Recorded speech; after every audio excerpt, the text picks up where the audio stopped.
möhtaç oldum, sevib səni sevilmədim. Ömrümün ağır yükü sən olmusan, yox xəbərim. Sağalmaz dərdlərimə şəfa gələrdi gün ışık. Həyatım qara məzar olub sənin yox xəbərim. Mən çoxdan dəfn olmuşam, sənsiz çox pis olmuşam. Cismimdir qalan sənsiz, ruhum kəfən geyib çoxdan.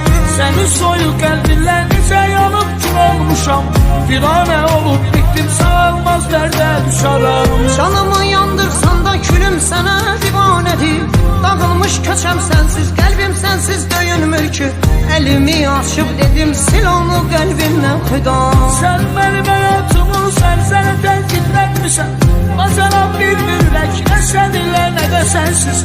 Olmasan da yanımda, eşqin axır damarımda. Attığım hər addımdan sanki sən varsan yanımda. Silə bilməzlər səni, inan mənim ürəyimdən.